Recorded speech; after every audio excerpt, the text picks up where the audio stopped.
Hey everybody, it's Safi and Marco Dish Out on Movies, the only movie review show on YouTube to review movies in terms of food. And it's just Marco here once again.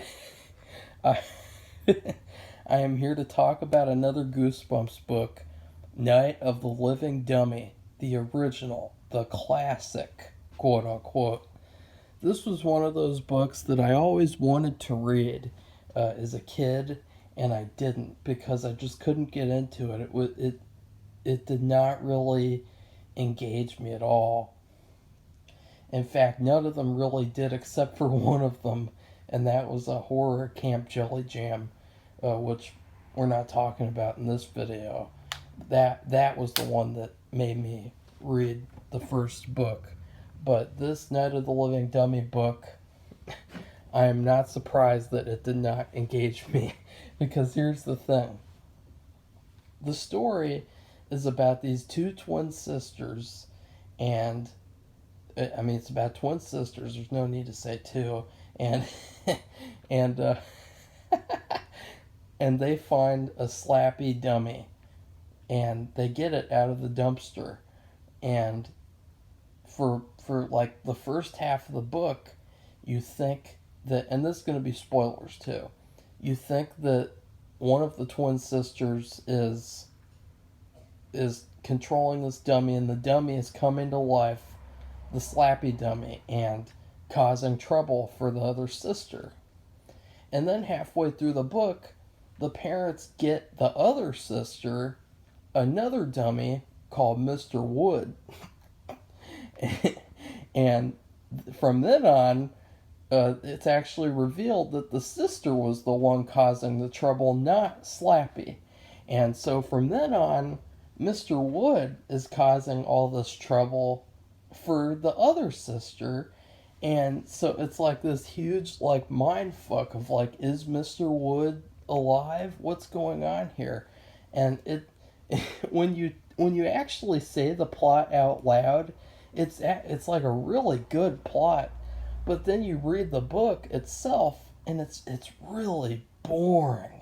I mean, this book is like it really puts you to sleep in certain areas, and I think that that's the biggest issue with the book, is that the overall plot is really really good, but the way that it's actually executed and written out is in the story, it's not effective, and it's not really written that well.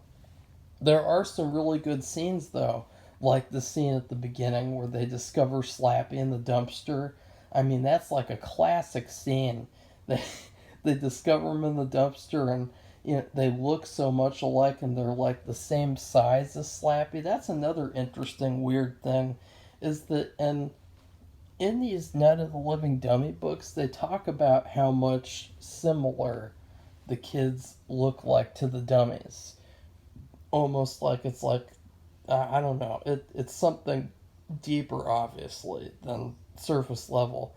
But it's really interesting that they point that out. Like in every book, they talk about how, they're the same size, they wear the same type of clothes sometimes.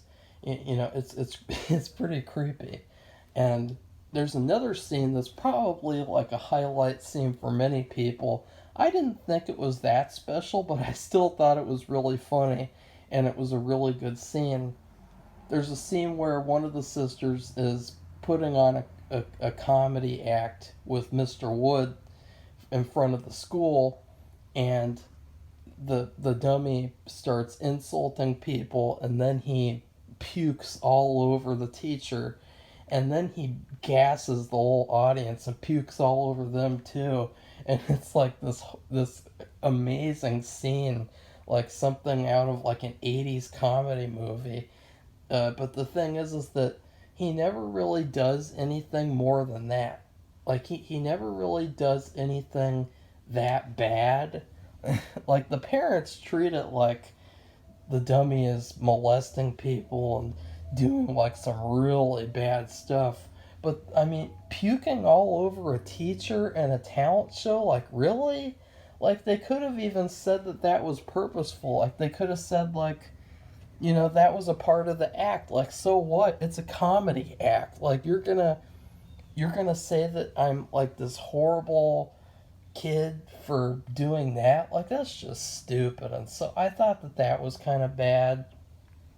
And of course, the whole point of it is that the dummies are doing things and then the girls are getting in trouble. And it's very formulaic in that way. And it's very boring. I mean, it just, it really was like boring. But then it got to the end. And the end is the best part of the book because that's when Mr. Wood finally reveals himself to be actually alive. And of course, the biggest flaw, though, is that he doesn't really say why he wants them to be his slaves. He doesn't really say what he wants them to do. Like, he says, like, every single second, "You're my slaves, you're my slaves." But he never even tells them what he wants them to do for him as his slaves. And I thought that that was a big weak point because it didn't make sense. And then it was really kind of dark because he says he's going to punish them every time they disobey. And so then he starts trying to kill their dog and he's strangling the dog and the dog almost dies. And I thought that that was like an incredible moment because we need more moments like those in these children's stories that really push the boundaries instead of just like playing it safe, because that was like a really good moment. It was very well written.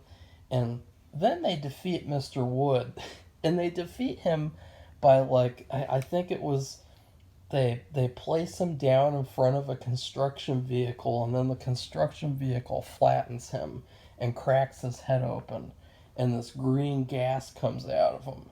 And I thought that that was pretty cool, but it was kind of weak that like it was so easy to defeat him and that it just seemed like such a contrived way to defeat him.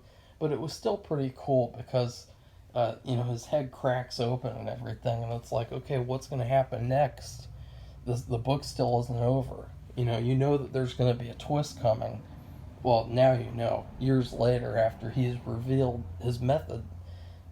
And then you see Slappy, and Slappy says, "Good job, slaves. Now, what are you going to start doing for me?"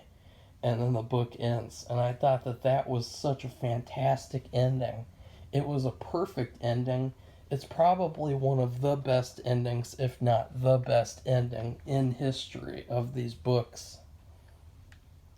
That being said, this book is not that good compared to other ones. It's just average. It's the same thing as Cuckoo Clock of Doom, Welcome to Camp Nightmare, Girl Who Cried Monster. It's in that same area where it's entertaining, but it's average. And it's boring in some parts, and it's repetitive. And repetitiveness is a huge issue in his Goosebumps books, where everything just repeats and repeats instead of like varying it up and doing things different. Everything just repeats. And I think that that's an irritating flaw. Another thing is that these main characters, they're twin sisters, but I couldn't tell them apart. And they weren't that good of characters. They had nothing to them besides one of them is jealous of the other because the other has Slappy, and they don't like each other. They have problems, and they work together in the end. It's like there's nothing else to them, though. So I give this book a C. I did originally give it a C minus, and okay, actually, I'm gonna stick with the C minus because just thinking about it, like that's the thing is that when you actually like read the entire book, all those pages, all those words, when you actually read the whole thing, it's it's worse because it's just so boring in some cases. And it's like this is the classic book that like everyone says is like a masterpiece, it's an A plus, it's a classic. I don't think so. I don't think so. So Anyways, please like this video if you liked it. Comment, tell me what you thought about Mr. Wood, because I do think too, I thought that Mr. Wood was a pretty good villain.